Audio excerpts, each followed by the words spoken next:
Hello, everyone, and welcome again to another episode of Outcomes. I'm your host, Barrett King. With me today is a different guest, somebody who's going to talk about marketing for a change. We always talk really tactical around building programs and finding partners and all these other things that I think are really interesting. I don't know that I've had a partner marketer on. So Charlene, welcome to the show. I want to kick off, obviously, with a very important question. But first, just say welcome. I'm excited for your perspective. Awesome. Thank you so much for having me. I'm excited to talk with you today. Yeah, we're going to have some fun. We've got a little bit of like an overlap in terms of our background. Before we get into that, and obviously the thing that we're going to focus on today, I want to ask the question that I ask everyone, and that is, what does partnerships mean to you?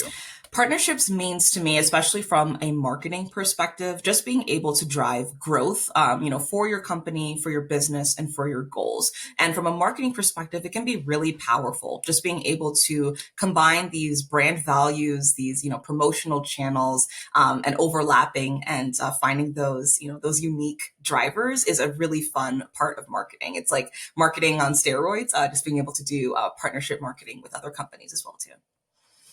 I love that. So right now you are the kind of partner marketing guru, expert ninja, if you will, over at Constant Contact. Yes. Is that right? I am. Yeah. I've been here for 6 months now, and it's been like a whirlwind, just like really just dove in and started just running with it, which has been a lot of fun. So yeah. Yeah, let's actually talk about that, because we were talking before I hit record here about the fact that you started to figure some of this out on your own in the beginning. You're sort of self-onboarding. Sounds like some of your team was on leave and whatnot. So give us sort of a foundation in terms of, if I'm a listener, right, I'm listening to the show right now, and I'm a partner marketer, I'm trying to build that partner marketing motion at my, tech or SaaS firm.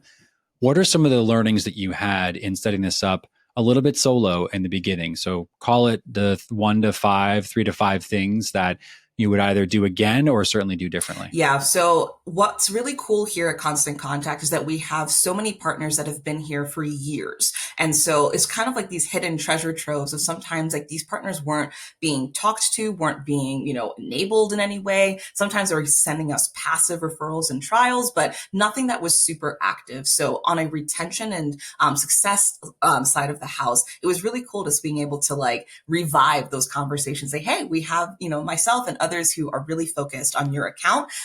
There's some really awesome things you guys are already doing. Let's try to maximize that. Like, what are your goals for this year? Like, what marketing channels do you have available? Here's what we have available. Let's create content together. And just being able to work with those that were excited to work with us as well, too. Now, that doesn't always work. There's some, existing partners that were like, nah, we're good with the more passive side of the house. We don't really want to be involved too heavily. And that's okay, too, and not to push that.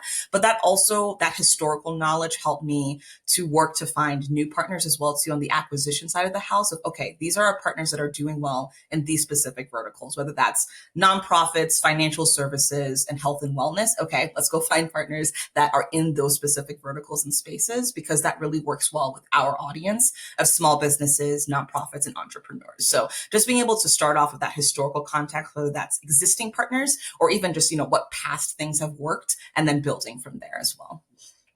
That's good context. So when you're doing that research and you're having it sounds like conversations too, in part with those partners, you gain all that context. How do you go about framing that into a series of emails and pieces of content? And really what I'm looking for is perhaps sharing some of your insights and your expertise around distillation of that insight, of the information itself. Right? I imagine having been through we used to call it at HubSpot years ago, partner reignite process. Yeah. Current company I'm at, it's not so dissimilar, right? I think ultimately the idea of reignition and sort of creating that spark again comes from the insight you're describing, the very tactical knowledge, and I'd say in some ways perhaps alignment. So I'm curious, how do you take all of this feedback then, all of this insight, perhaps over years, and make it super actionable for both your team and that partner? Yeah, this is where the fun stuff, in my opinion, of partner marketing comes in, is being able to maximize like what your company's goals, key promotional channels. For us, we're really focusing on obviously,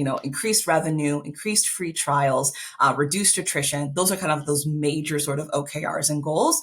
And understanding what those partners' goals are as well too. Because for some partners, it's about increased leads and demand generation. Sometimes it's just about brand awareness and association, and it's not so much here's a hard number that we're trying to hit. Okay, great. Some of them had revenue share, some of them didn't. And so understanding each of those, key partners, what their goals are as well too. And then understanding like, what resources and bandwidth do we have? So we have a really solid content team that focuses really heavily on our blog, on our podcast. These are really strong channels for us. We also have a lot of in-product, so in-app, so in Constant Contact itself, being able to promote via Pendo guides and other things as well too. And we have a really engaged audience there. These are specific to Constant Contact, and those things work really well for us. For our partners, sometimes they have really great organic social media, a lot of engagement, a lot of followers. Sometimes they have really strong email newsletters and have even more, subscribers than even we do with some of our newsletters, which is really cool to see. So just being able to ask those types of questions about goals,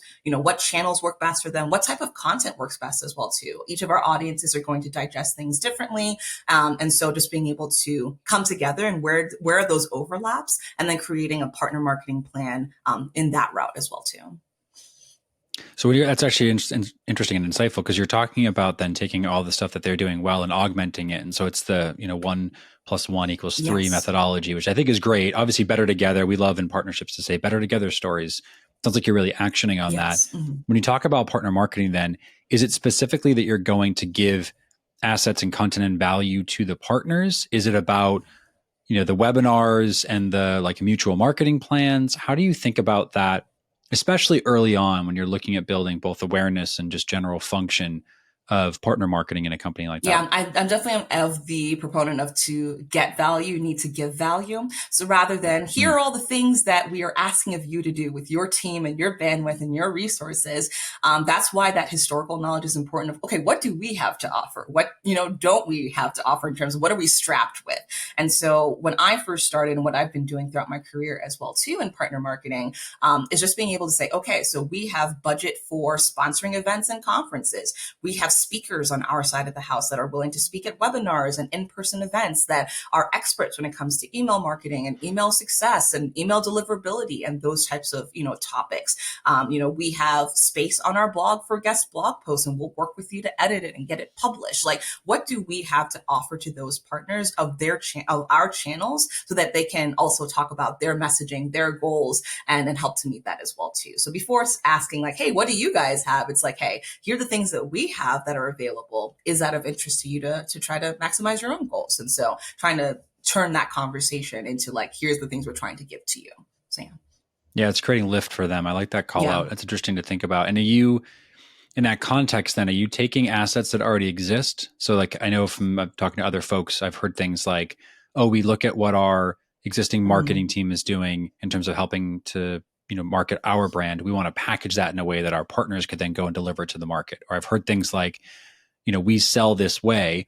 And so partner marketing works to take the same assets that we're enabling our current sales team or CS team, take it and put some other logos, perhaps a different format, make it consumable, and go to market that way with and via our partners. So it sounds like for you and for the team there, partner marketing is about empowerment, enablement, reach, and certainly value to the customer. yes. How much of that stems from existing assets and content and learnings versus how much of it are you actually curating alongside perhaps and or with the partner from scratch? Yeah, that's a really good question. And that's something that we've been focusing a lot on over here as well, too. So there's different names for it, like campaign in a box or campaign off the shelf, I or, love that. Templatize, whatever. There's a bunch of different fun names for it. But essentially being able to take the best of what our creative teams are doing, our customer success teams, our sales enablement teams, our product marketing teams, assets that exist already, and making that custom for our partners so that we don't have to start everything from scratch. But especially, so you do. Yeah.